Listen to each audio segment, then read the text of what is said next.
can't even imagine what my friend had gone through at that moment. And yet, this is the way people talk to each other.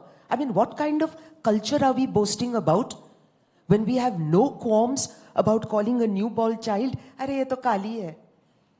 किस तरह का culture हम लोग इतना sir पे चढ़ा के बैठे हुए हैं यहाँ? So it is time to address all these uglinesses that we keep hiding under the pretense of being a highly evolved culture of 3,000 years. हमारी संस्कृति को re-examine करने की बहुत सख्त आवश्यकता है. So true. And like you said, Sanskriti is culture, and culture is created by us.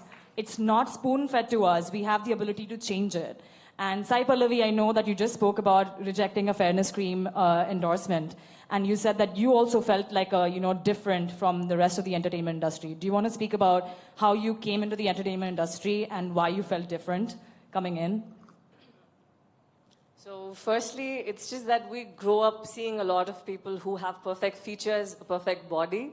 Mm-hmm. So I always thought, on screen, we see them and then we feel that, oh, they're perfect. Excuse me, on screen you meet perfect features and perfect creatures? Exactly. That is what we believe, because she looks that beautiful, she looks that fair, she's got perfect features. We consider them to be actors and actresses. So that's how I was. I grew up seeing Trisha and Simran and all of them.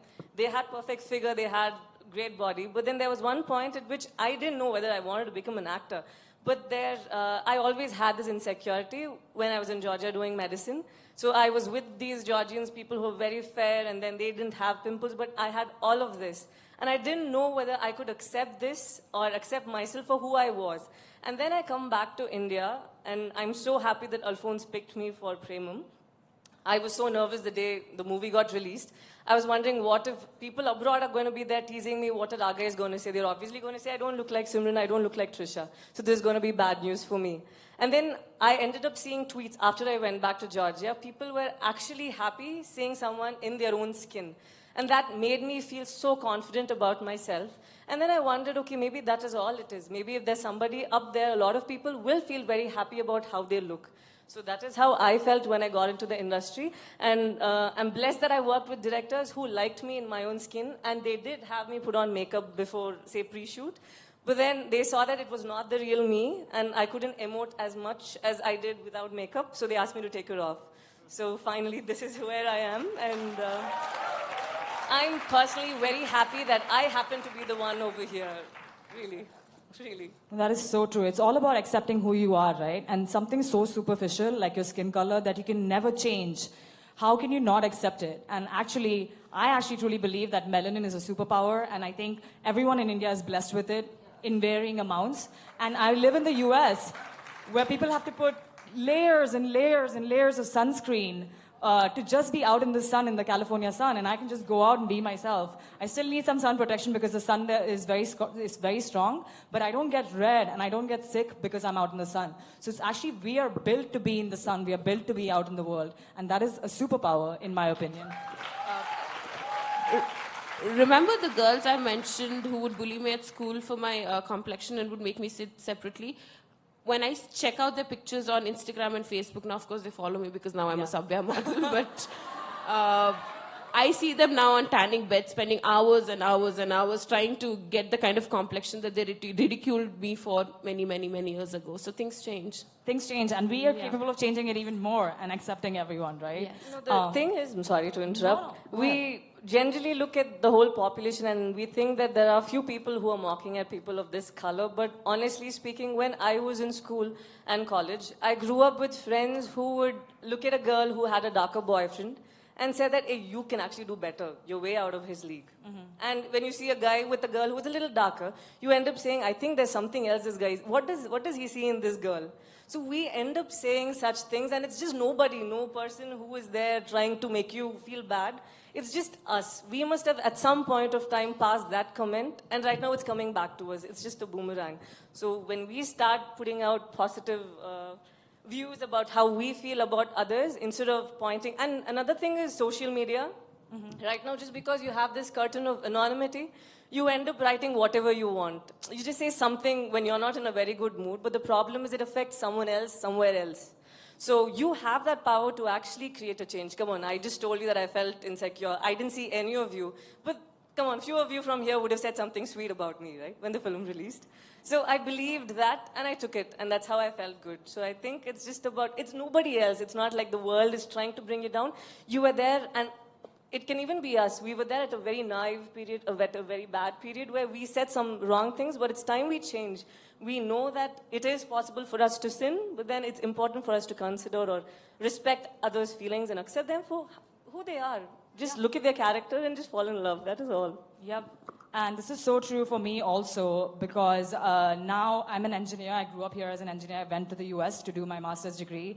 And when I went to the US, the perspective was completely different, right? And they looked at my height and my skin tone and they were like, wait, do you want to be in my photo shoot? Do you want to be in my fashion show? And I realized that it's all about perspective, right? The only thing that changed between India and USA was not me. I was the same. The only thing changed was the perspective. So what do you guys think about what is our responsibility? How can we change the perception of beauty being in positions of power, right? What responsibility does the entertainment industry have? Because we are the ones producing the stories that everyone listens to, right? So for example, when Premam came out, so many of us felt okay to have acne and like be accepted and be seen that way because we were like, you know, there's this amazing, beautiful woman who's an actress and she's so beautiful. So if she is accepting of her own skin, I can be too. So can you guys share a little bit about like, you know, what is our responsibility? How can we change the definition of beauty? When I started shooting for the Sabyasachi's Winterfall collection, I was really nervous because I was placed amongst the supermodels of India, you know, the Archanas and the Eugenias and the Priyadarshini's, and they're very beautiful. They work very, very, very hard to be in the kind of position they're in, and I have a lot of respect for them. But I was really nervous because, you know, I was the only curvy model there, curvy, dusky. There were others who were dusky, but I was curvy. And I was really nervous, and I kept going back to Sabya and asking him if I should really go ahead and do this because, you know, I thought I wouldn't look beautiful on camera, especially when I'm placed in the frame with them.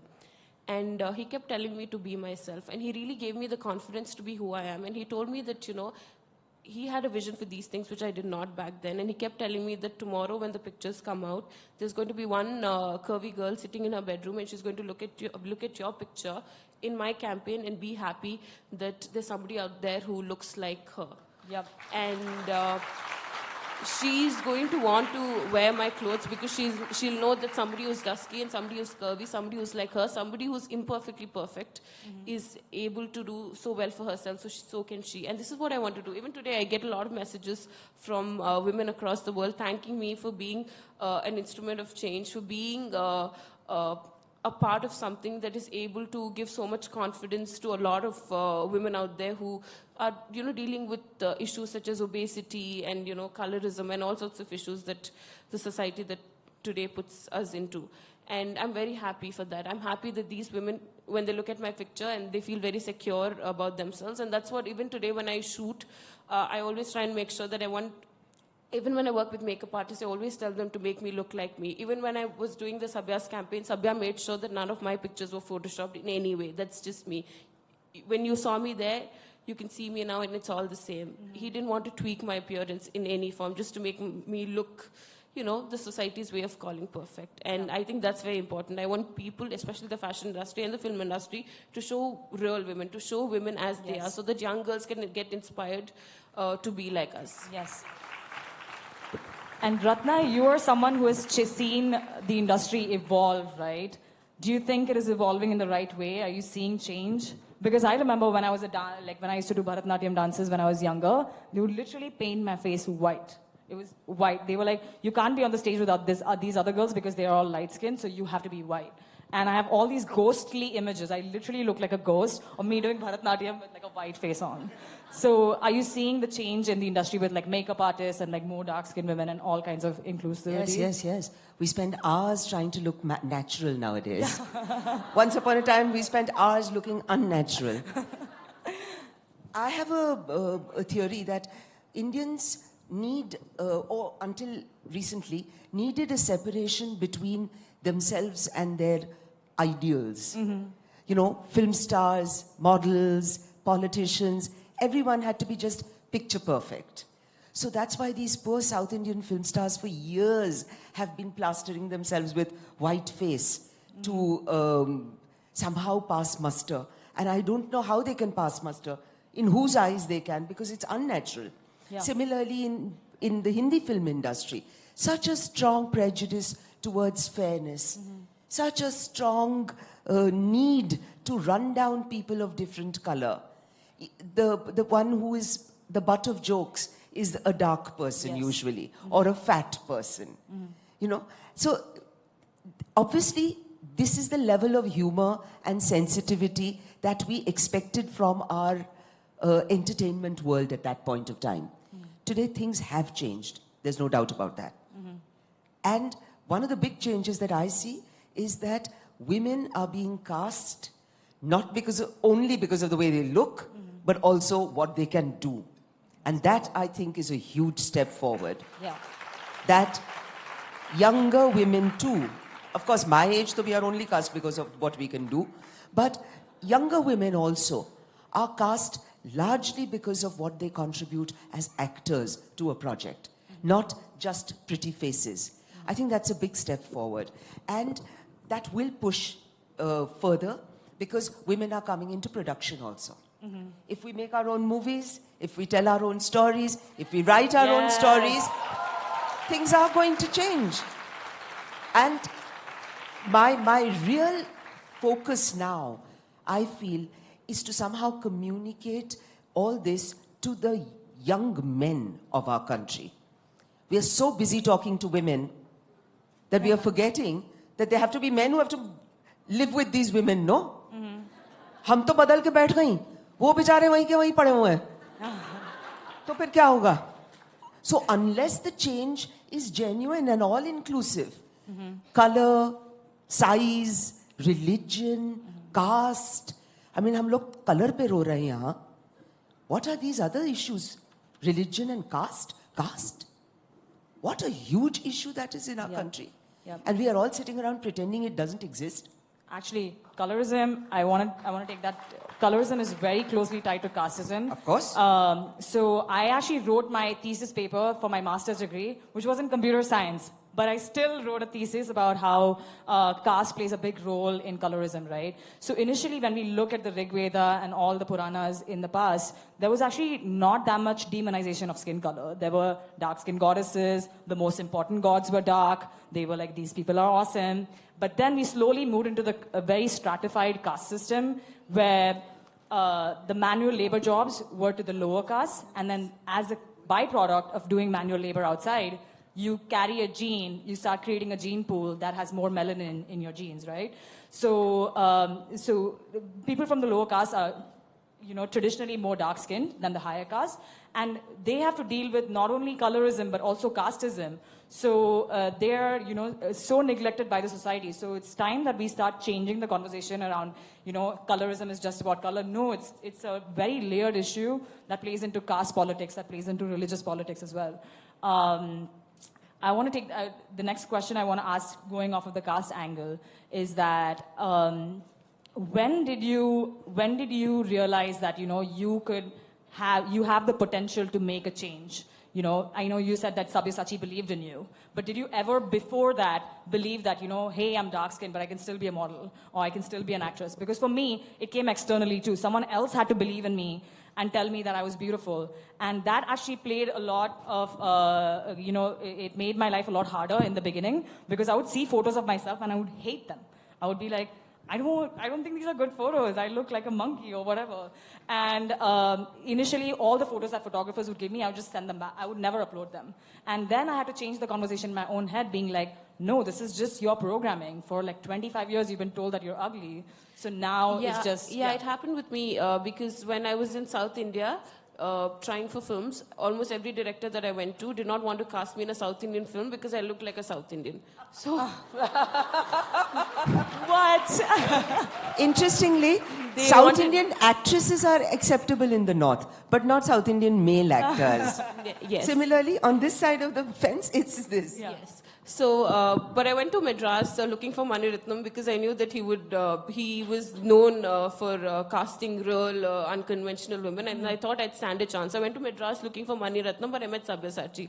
So the moral of the story is that I always believe that somewhere someone will accept me for who I am, Yes. and that I must have the confidence to be who I am, and things changed for So me. what I'm really hoping is that all the women in the beginning of this conversation who polled saying that they feel enormous pressure to use fairness products, I hope we've changed your mind or given you more confidence.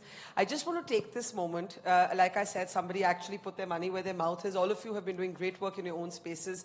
But I particularly want to honor Sai, and I want to ask Ratna to do the honors. We want to felicitate Sai Pallavi for turning down a fairness product advertisement. I did this for us all, and this doesn't end right here. You should doesn't understand end. one thing, because it's just not the fairness companies that we need to ban or anything. Yes. It's just that normally people exploit our insecurities. That is all. As long as you're insecure, they're going to find some way or the other. Even if we ban the fairness streams, they're going to come up with something which says natural products. You have natural peel, which is with orange and all of it. So this is never going to end. As only you should be confident about yourself and love the people around you and give them some appreciation. And because And self-love is just not also remember that there is a huge industry riding on it. I heard Barka- $450 million. Yes, and do remember the years when 3 Indian women won 3 awards, top awards, one after the other. Then suddenly India stopped having beautiful women. So that's a good note to leave you on. May I please ask Ratna to present Sai Pallavi with the Her Award? Woo. Come, we can all come. Come.